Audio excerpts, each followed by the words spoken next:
flooding our cities with a weapon of mass destruction, fentanyl. And when we catch you, like all of these individuals, if convicted, we will put you behind bars, there will be no negotiating, and we will lock you up for as long as humanly possible. We will not negotiate with those who are killing our family members, including brothers, sisters, daughters, sons, parents, friends. Everyone in this room, I guarantee you, knows someone who has been afflicted with drug addiction, and many who have known someone who has lost a loved one because of this trash on our streets. The precursors are made in China. It was sent to Mexico and came right in our country. And again, 6 of these individuals were here illegally. That won't shock you. And we're running a massive, massive drug operation. This kind of success doesn't happen without extraordinary leadership. And I want to personally thank my friend, DEA Principal Deputy Administrator Rob Murphy, DEA El Paso Division Chief Agent in Charge Omar Ariella. I'm killing your name, Omar. Omar, okay. And U.S. Attorney, where's Ryan? Ryan Ellison. I also want to thank again the brave men and women of law enforcement.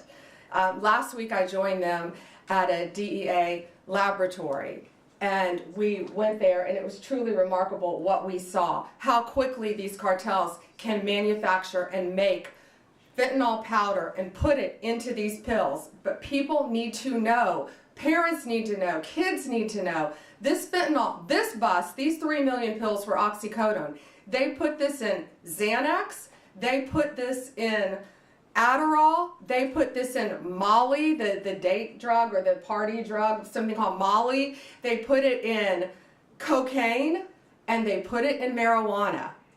And it is to get you so highly addicted that you can't get off it. 75,000 Americans are dying each year because of fentanyl. 75,000. And that's why this is so important today. You've got to spread the word. If you know anyone who is taking any recreational drugs, they need to be extremely careful, because there is a very high likelihood it could be laced with fentanyl. And that's one of the reasons 75,000 Americans are losing their lives each day. It is the #1 cause of death for individuals between 18 and 34 in our country. More seizures are coming, more arrests are coming. I guarantee you that. And these dealers, these sellers, these street-level sellers better look out, because we will not be negotiating with you. We will bring you to justice, and we will not stop until this poison is off of our streets in our country. It is my honor to introduce my friend with DEA, Rob Murphy. Thank you again. Thank you, Attorney General Bondi. Good afternoon. First off, I'd like to take a second and thank the men and women at DEA, along with our partners, U.S. Marshals, IRS, obviously the U.S. Attorney's Office, who made this 6-month investigation happen. Without their tenacity, there was many obstacles that they faced throughout this investigation. And let me reiterate what the Attorney General Bondi said so well.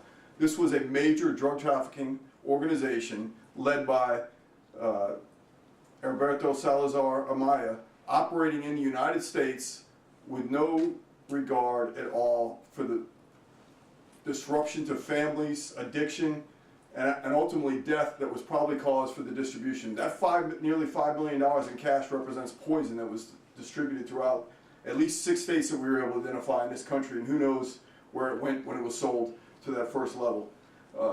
Obviously a major organization. This team was able to infiltrate the organization at every level. We knew how the drugs were being brought into the U.S. We've identified the main players in Mexico who belong to the Sinaloa cartel, who was recently designated by this administration as a foreign terrorist organization. We are exploiting them at every level. We continue to do that. We expect more out of this investigation. Could not be more proud of the men and women that put their lives on the line every day doing this job, working through the obstacles to make sure that the communities they live in, the communities we all live in, continue to be as safe they can be. So thank you, Attorney General Bondi, for giving this the attention it needs, and look forward to see what happens in the future. And so with that, I'd like to introduce U.S. Attorney Ryan Ellison. Well, good afternoon, everyone. My name is Ryan Ellison, and I'm the United States Attorney for the District of New Mexico. I'm going to give you a brief overview of the investigation that dismantled one of the largest and most dangerous fentanyl operations in United States history. This case involved coordinated efforts from federal, state, tribal, and local law enforcement agencies across multiple states. As a result of this ongoing investigation, 16 individuals have been arrested, including the alleged leader, Heriberto Salazar Amaya, an illegal alien from Mexico with 2 prior removals and direct ties to the Mexican cartel. In Albuquerque alone, authorities seized staggering quantities of illegal drugs and assets, including over 2.7 million fentanyl pills, 11.5 kilograms of concentrated fentanyl powder, 7 pounds of methamphetamine, multiple kilograms of heroin and cocaine, 41 firearms, to include ghost guns and weapons modified for automatic fire, more than $600,000 in cash, and numerous luxury vehicles.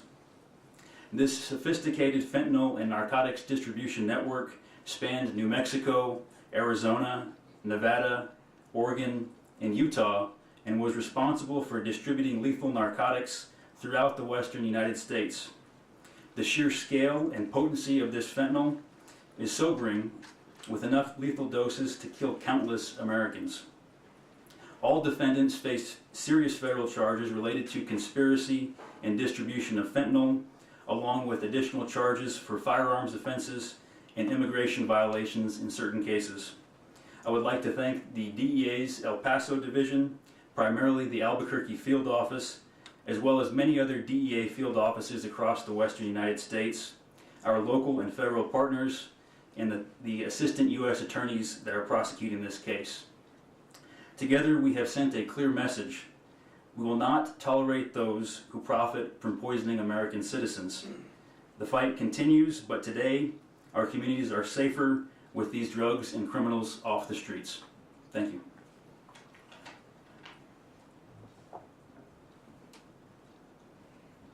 I just want to add one thing.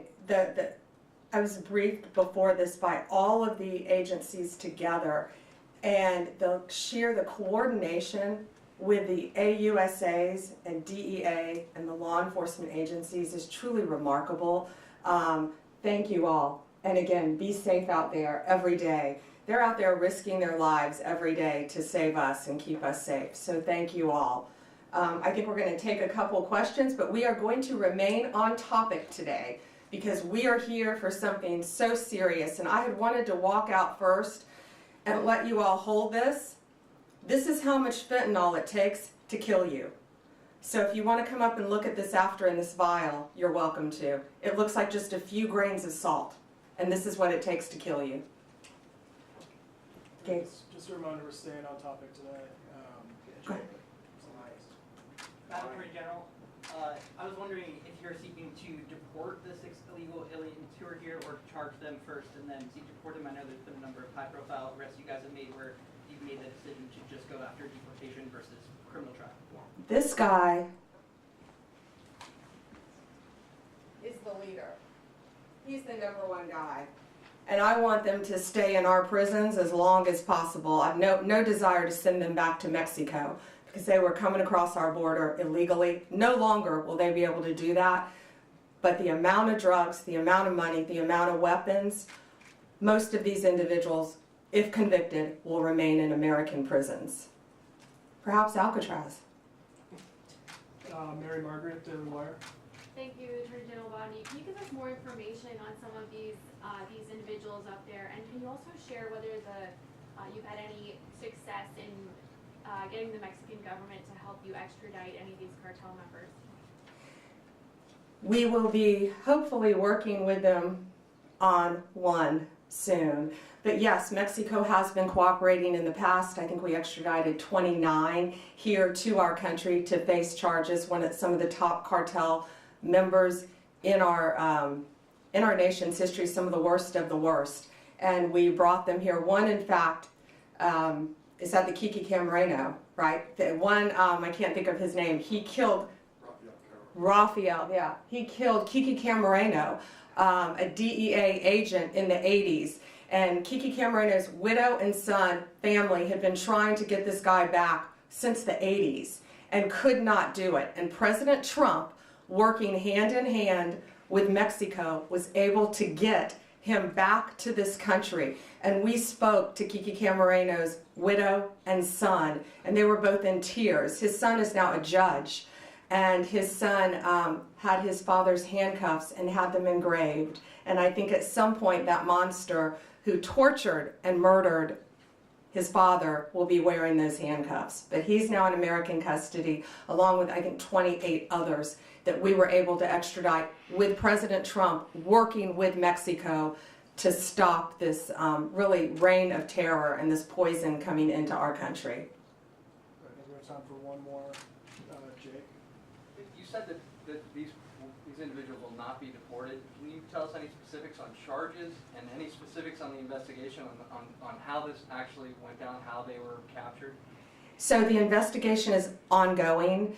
I can tell you it was a lot of work, a lot of great police work is all I'll say now. But I don't want to really reveal their sources and methods of how they captured and caught these guys. But what I will tell you, the top guy who I keep pointing to, he insulated himself. He was in Oregon. He had no drugs on him, but he was the leader. He had millions of dollars. He had a Mercedes. He had a truck. He had other things, but he did not have any drugs on him because he was the leader. And that's what these cartels do, whether it's Sinaloa, whether it's MS-13, whether it's TDA.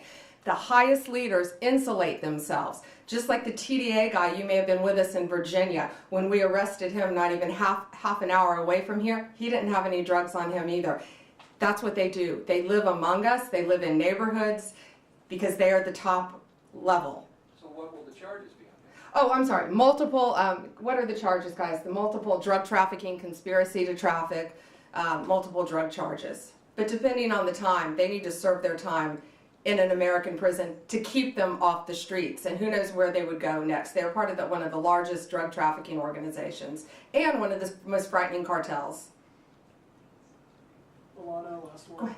How are you making the decision about whether to put on trial in the U.S. defendants who are living in the U.S. illegally? You said you want this man to stand trial in the U.S., but in another case, someone who was alleged to be a top MS-13 member, the department moved to dismiss that case and is going to deport that person. How are you making that decision about whether to bring? Based on the time that they can receive in prison. These people are all facing substantial charges, maybe that might change down the road, and they all are innocent until proven guilty. If convicted though, they're facing a substantial amount of time in prison. And there's a very big risk, we all know, releasing someone, especially to Mexico.